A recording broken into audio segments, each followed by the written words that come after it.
Shalom, this is Daniel Stern of Netivyah. Today's May 11th, and there's a whole bunch of news reports to go around, but I've tried to keep it concise and limited. So we will focus on, of course, what's going on in Israel and Gaza.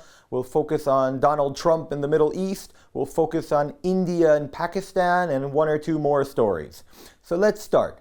The latest report from Lebanon is a Wall Street Journal report that dozens of Hezbollah-affiliated workers at the Beirut airport were fired. This is an attempt by the government to weaken the Hezbollah's grip on the airport, which of course they use for their smuggling of everything from weapons, guns, drugs, and so on. In Syria, related to Syria, sources claim that MBS, Mohammed bin Salman, the de facto leader of Saudi Arabia, wants to arrange a meeting between President Donald Trump and new Syrian President Abu Muhammad Al-Golani Ashara, who during Donald Trump's visit to Saudi Arabia, the United Arab Emirates, and Qatar later this week. There are also reports that came out from the UAE, the United Arab Emirates, that they are mediating secret talks, or formerly secret talks, between Israel and Syria. And why is it formally secret? Because Al-Golani himself, the president of Syria, and Emmanuel Macron, president of France, confirmed that talks are taking place between Syria and Israel to make sure that the situation in Syria does not get out of control.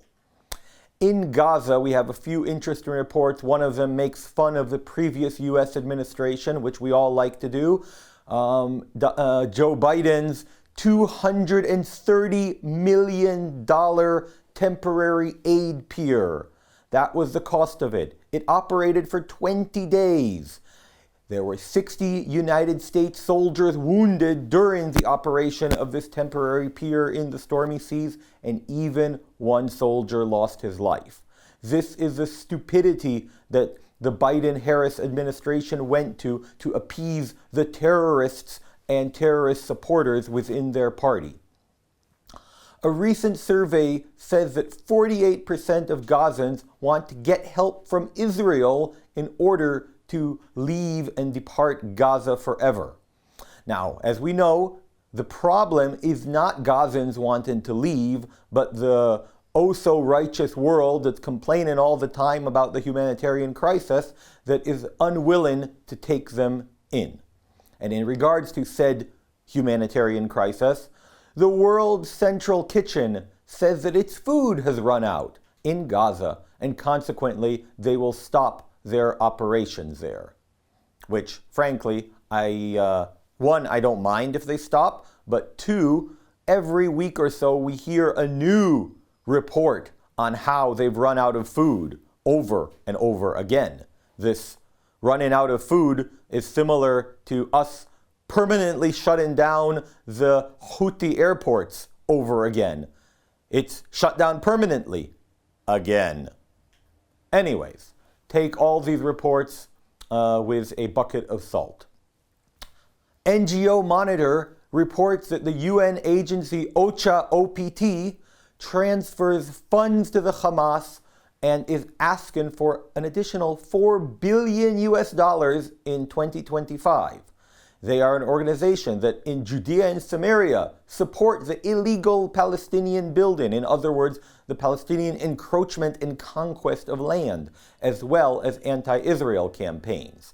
But we know that the UN is quite anti-Semitic, so that's just another example.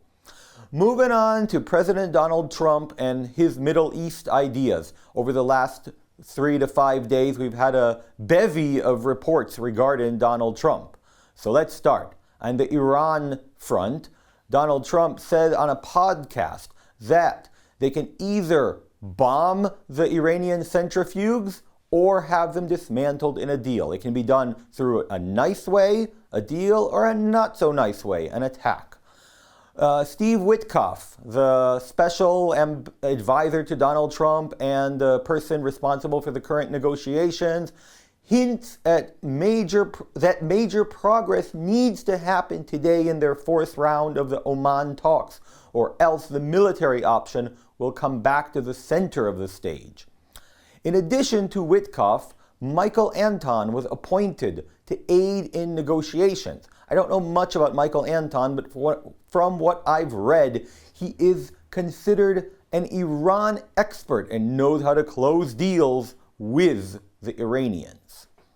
Moving out to Diego Garcia, 4 more B-52 bombers have arrived. But I also heard a report that 2 of the B-2 stealth bombers have left. So we'll see what's happening there. Who knows why they left, but it's still very active in that little island. Saudi Arabia. There's a report that Donald Trump is no longer requiring of the Saudis normalization with Israel in exchange for their civilian nuclear power plants. Now, in Israel, let's move on to Israel. The ambassador, Mike Huckabee, responded to a Jerusalem Post report. Let's start with the Jerusalem Post report. The Jerusalem Post a couple days ago said that Donald Trump is, the relations with Netanyahu and with Israel have broken and soured, and that Donald Trump is moving on without them on all kinds of directions, whether it's Gaza, Iran, Saudi, and so on. So, Donald Huckabee says that the report that claims that Donald Trump will announce Palestinian recognition of a country, his response to that is the Jerusalem Post needs better sources and that his 4-year-old nephew or grandson, I don't recall, is a more reliable source than their sources. Also, he says, and I've been telling you this for many months, that the Sauer relations are fake. The report of Sauer relations are fake, and what is in fact broken is not the partnership between the U.S. and Israel, but the fake news outlets. That the legacy news is what's broken. I've been telling you this for ages. In Gaza, the pro-Qatari, pro-Hamas media reports that Donald Trump is willing to forego disarming the Hamas in advance of a treaty. The State Department says there will soon be an announcement about aid distribution to Gaza, and the newest report from that just a few hours ago claims that it will start in 2 weeks. There are reports of talks between Israel and the United States about a post-war US-led temporary rule in Gaza, and that many other countries will be invited to join. We will see what we will see in that regard. Moving on to India and Pakistan, there has been quite a bit of action going on there, and the first thing you'll think about or hear when you hear about it is that these are 2 nuclear countries that hate each other and that World War III may start in India and Pakistan, and specifically the Kashmir region. So, at the end of my report, I'll give you my take on that, but let's start.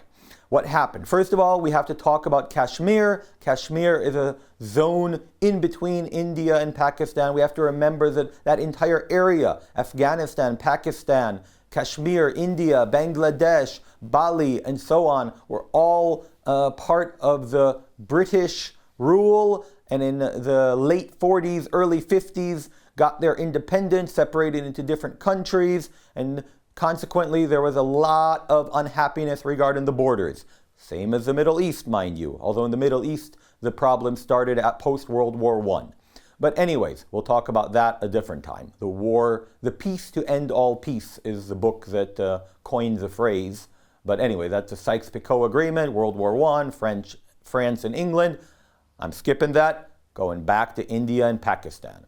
They argue and have conflict over the Kashmir region, and what happened now is that India stopped the water supply from that area to Pakistan as a result of Pakistani-backed terrorists going into India and starting to slaughter and shoot people based on religion. Basically, they went in and interrogated men to see if they were Muslim, asking them to recite the Quran, and asking them to drop their pants to check for circumcision. And if they were not Muslim, they were shot immediately.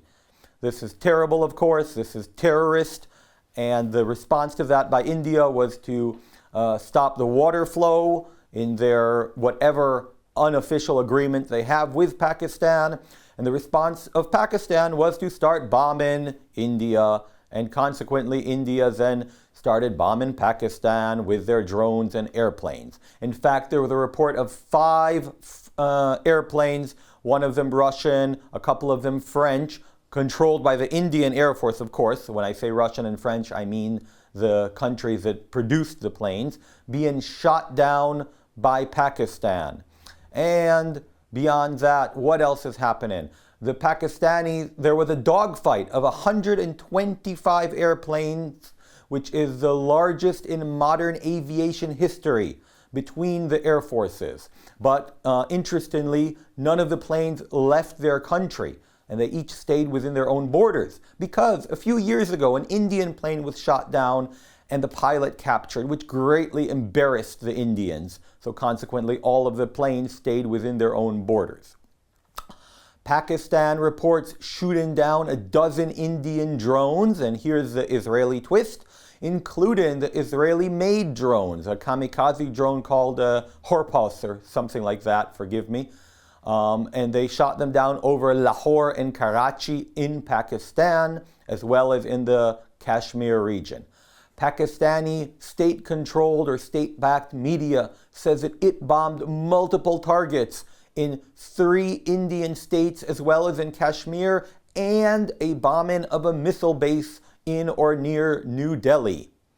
India reports that it destroyed all of these offensive weapons that were trying to bomb them in this escalating attack. Note that I state Pakistan reported, India reported. We don't actually have a full picture of what's going on, but each side says they're doing great. Donald Trump says the U.S. is mediating and a ceasefire went into effect yesterday. But already, right after that ceasefire, reports came that it was broken by Pakistani bombings and were confirmed by India. So that's happening, and my take on this is that it is not World War III.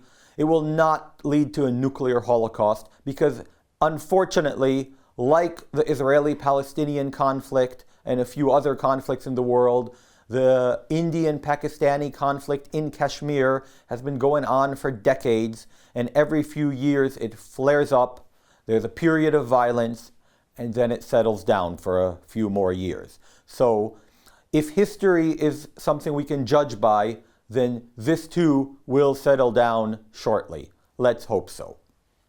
Another short report out of India. India announced that they have caught and killed the terrorist responsible for beheading the Jewish Israeli-American journalist Daniel Pearl by terrorists about a dozen years ago in Afghanistan. Thank you, India. Quickly, moving on to Russia for our final report of the day. Vladimir Putin, president of Russia, made a announcement at 2 in the morning, which is quite unique for him, and he is offering direct negotiations on May 15th in Istanbul with Kiev. He thanks foreign leaders greatly for their aid, and he named Trump as one of them, unlike others that he didn't name, their aid in negotiation. Those who are astute and pay close attention to Russian politics and Russian nuances will note that Vladimir Putin, for the first time in this period, in these last years, used the term war instead of a special military operation. What that means, I'm not exactly sure. Is it come as a threat? He's saying this is a war and not just a minor operation. Is it facing reality? I don't know, but it is something to take note of. Once again, thank you very much for tuning in. I will have another report later this week. If you liked this, share it with a friend, click like, click subscribe, and as always, if I've made a mistake or if you have something to expand, please write it in the comments, and God bless you all. Shalom.